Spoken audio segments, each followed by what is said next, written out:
সুপ্রিয় শিক্ষার্থীবৃন্দ, আসসালামু আলাইকুম। সৃষ্টি কলেজ অফ টাঙ্গাইলের অনলাইন ক্লাসের পক্ষ থেকে তোমাদেরকে স্বাগত জানাচ্ছি। ফল বহিয়াছ পাউনিক রস, খাইয়া ফলের ঝুড়ি, লক্ষ বছর ঝর্ণায় ডুবেও রস পাইনিকো নুরি। ফল পাইনি নুরি, রস পাইনি ঝুড়ি। এই কথাটার মাধ্যমে কি চমৎকার কথাই বলেছেন আমাদের প্রিয় কবি কাজী নজরুল ইসলাম। তিনি শিক্ষা ব্যবস্থা সম্পর্কে বলেছেন যে এই যে নুড়ি পাথর বছরের পর বছর ঝর্ণার পানিতে সে ডুবে থাকা অবস্থায় সত্ত্বেও সে কখনো পানিতে সিক্ত হতে পারে না, তার ভিতরে কখনোই পানি প্রবেশ করতে পারে না। আবার ফলের ঝুড়ি সে কী করে সারাটা জীবন সে শুধু বহন করে বেড়ায়। ফলের ঝুড়ি সারা বছর সারাটা জীবন সে শুধু ফলকে বয়ে চলে, বহন করে, কিন্তু কখনোই সে বুঝতে পারে না ফলের রসটা কত সুন্দর, কতটাই সুমিষ্ট। ঠিক তেমনই তোমরা এই যে পড়াশোনা করছো, তোমাদের সেই ক্লাস 1 থেকে এখন পর্যন্ত এবং পরবর্তীতে করতে থাকবে, পড়াশোনার ভিতরে তুমি যদি কোনো রস খুঁজে না পাও, পড়ার ভিতরে তোমার যদি কোনো আগ্রহ না আসে, নতুন কিছু শেখার প্রতি, কোনো কিছু জানার প্রতি তোমার যদি আগ্রহ না আসে, এক কথায় তোমার পাঠের ভিতর যদি কখনোই প্রাণ সঞ্চারিত না হয়, তবে তুমি পড়াশোনায় কখনোই ভালো করতে পারবে না। তুমি যদি শুধু পাশ করার জন্য পড়ালেখা করো, তবে তুমি ভুল করবে।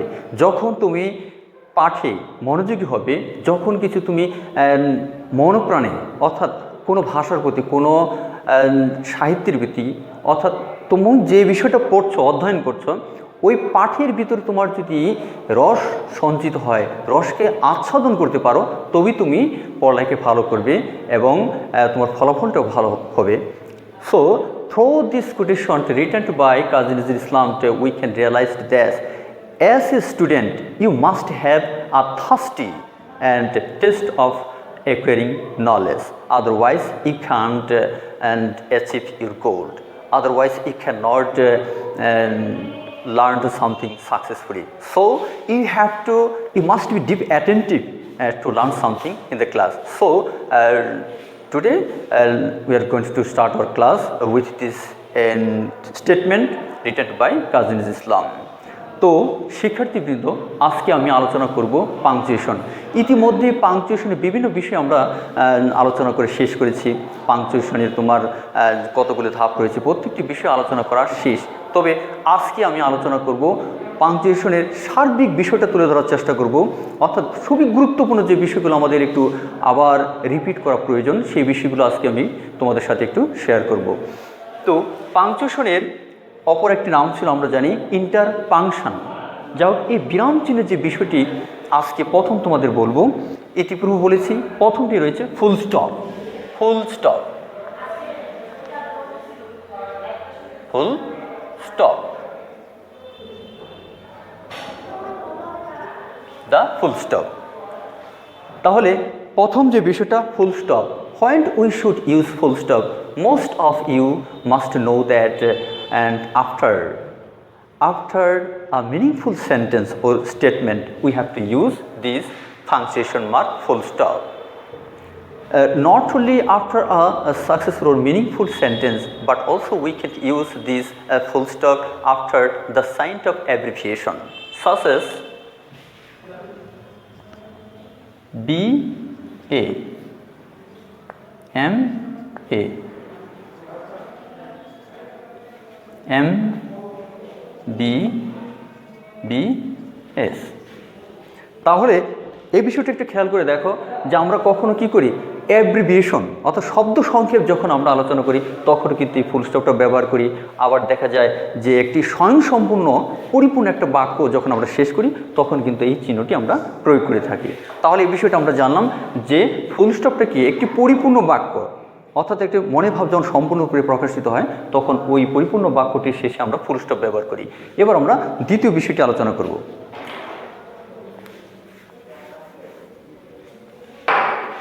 দ্বিতীয়টি হচ্ছে কমা।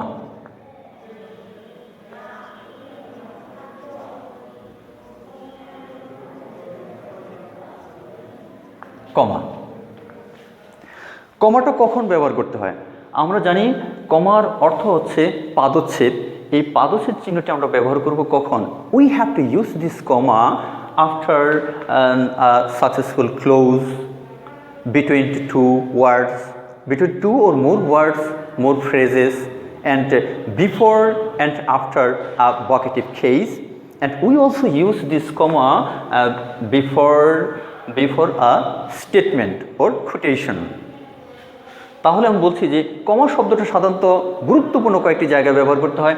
একটি হচ্ছে একাধিক শব্দকে যখন যুক্ত করবে, আবার একাধিক ফ্রেজ, বাক্যাংশ, কিংবা যখন কোনো কোটেশন, কোনো ব্যক্তির উদ্ধৃতি যখন দিতে যাবে, সেই ক্ষেত্রে আমরা ওই উদ্ধৃতিটা কোটেশনটা লেখার পূর্বে আমরা এই কমাটা ব্যবহার করি। যেমন একটি উদাহরণ খেয়াল করো,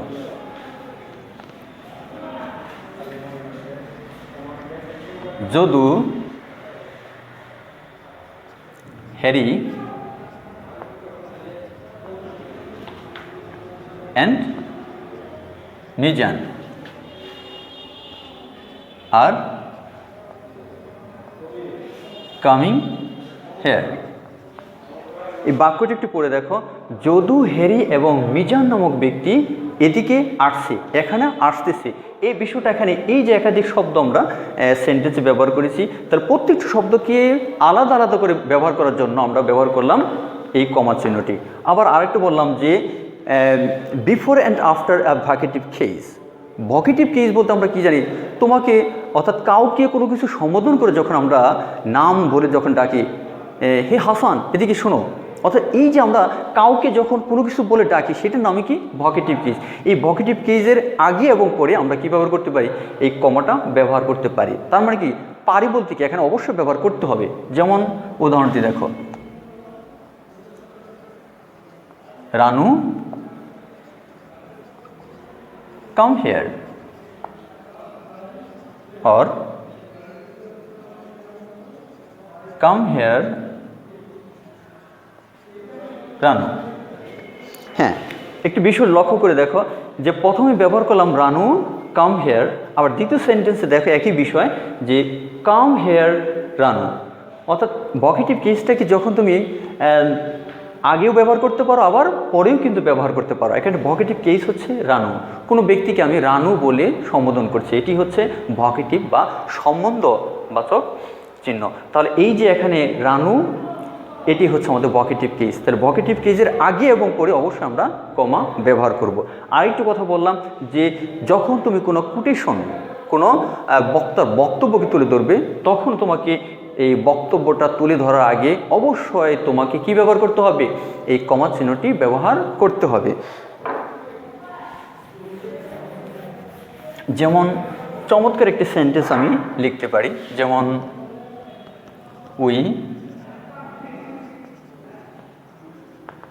we said, we shall not go there.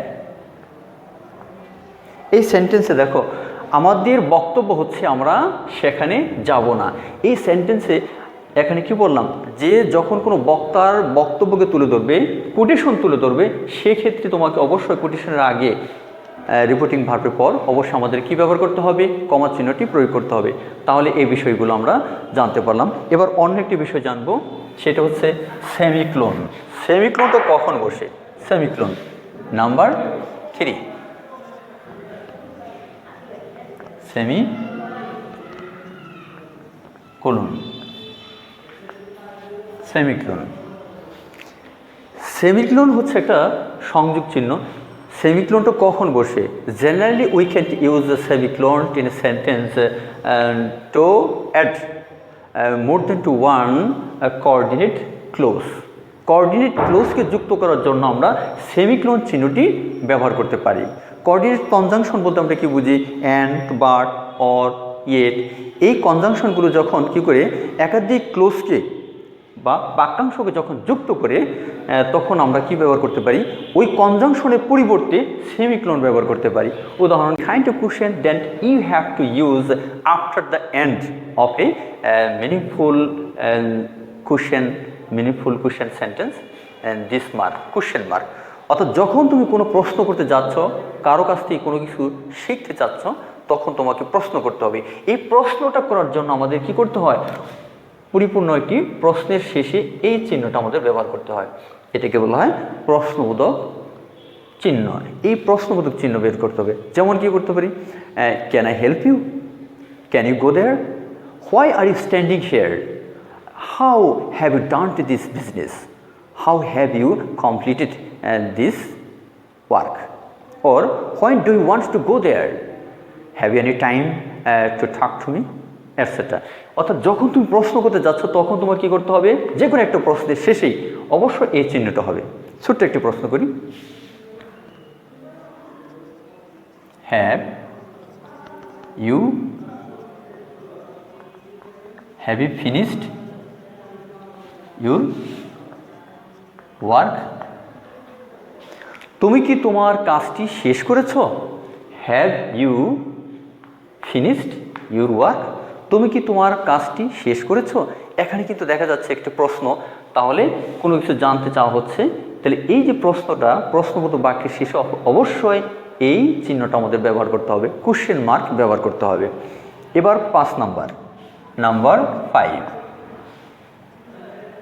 The note of exclamation, note of exclamation. Exclamation. When you can use this mark in a sentence, you have to use, or the note of exclamation always indicates some symbol or mark which is used to denote strong feeling, strong emotion. That means if you want to share your strong emotion or emotional sentence, emotional situation with others, then you have to use question mark or exclamation mark, exclamation sign after such kind of sentence. যখন তুমি আমাদের এই প্রাত্যহিক জীবনে, আমাদের প্রতিদিনে সকাল থেকে সন্ধ্যা পর্যন্ত দেখা যায় বিভিন্ন মানুষের সাথে চলাচল করতে হয়, বিভিন্ন রকমের ভাষা ব্যবহার করতে হয়। সাধারণত কিছু কিছু ঘটনা আমাদের জীবনে ঘটে যায়, যে ঘটনার জন্য আমরা কখনোই প্রস্তুত থাকি না। সেক্ষেত্রে এই আকস্মিক ঘটনাগুলিকে আমাদেরকে প্রকাশ করার জন্য, অর্থাৎ স্ট্রং ইমোশন, এই যে শক্ত ধরনের আবেগ, মোহ, বিস্ময়কর ব্যাপারটা তুলে ধরার জন্য আমরা এই ধরনের বাক্যের পরে একটি গুরুত্বপূর্ণ শব্দ কিংবা আবেগসূচক বাক্যটির পরে আমরা এই বিস্ময় বা অবাকসূচক চিহ্নটি আমরা ব্যবহার করতে পারি। যেমন আমি একটা কথা বলছি, হায় এই অন্ধকার আমি কোথায় যাব? হায় এই অন্ধকার আমি কোথায় যাব? অথবা হঠাৎ করে আমি বন্ধুদের সাথে কথা বলছি, পিছন থেকে একজন আঘাত করছে, তখন আমি কী বলবো? আউচ! ওয়াও! অর্থাৎ তুমি কোথাও যাচ্ছ, হঠাৎ করে একটা প্রাকৃতিক সৌন্দর্য দেখতে পাচ্ছ, এই দৃশ্যটা দেখে তোমার মনের ভিতরে একটা আকস্মিকভাবে একটি চরম একটা আবেগ প্রকাশিত হচ্ছে, তখন তুমি দৃশ্যটা দেখে বলবে, ওয়াও, সো ফ্যান্টাস্টিক, বম্বাস্টিক সিনারি। তাহলে এই ধরনের সেন্টেন্সে তার দুঃখ, এক কথায় কিছু কিছু শব্দ রয়েছে শুধু দুঃখকে প্রকাশ করার জন্য ব্যবহার করা হয়, যেমন ouch, oh you seize, ouch. Alas, আবার হুররা, হুররা, হুররে। তাহলে এই যে শব্দগুলো যখন তুমি দুঃখ প্রকাশ করবে তখন তুমি ব্যবহার করবে আউচ, এলাস অথবা ডিয়ার, ডিয়ার মি। তাহলে আমি কথাটা বলতে পারি যে কিছুক্ষণ আগে যেটা বললাম যে হায় কি করবো আমি, এই অন্ধকার আমি কোথায় যাব, সেন্টেন্সটা আমি যদি লিখি এইভাবে লিখতে পারি, dear, dear me, where shall I go now in this darkness, in this darkness, in this darkness। তাহলে দেখো বিষয়টা যে এই যে তোমার এখানে কথাটা বলছে, where shall I go, কোথায় যাব, where শেল আই গো। দ্বিতীয় বাক্যটি এখানে প্রশ্ন করা হয়েছে, আর প্রথম বাক্যটি এখানে কি আবেগ প্রকাশ করা হয়েছে যে হায়, মনের দুঃখটাকে তুলে ধরা হয়েছে, হায় সর্বনাশ, সে আমার সব কিছু ধ্বংস করে দিয়েছে, loss he has done me. তাহলে এই যে শব্দটা ডিয়ার মি এর পরিবর্তে তুমি কি ব্যবহার করতে পারো? আউচ ব্যবহার করতে পারো, অথবা এলাস কথাটি ব্যবহার করতে পারো, এলাস ব্যবহার করতে পারো।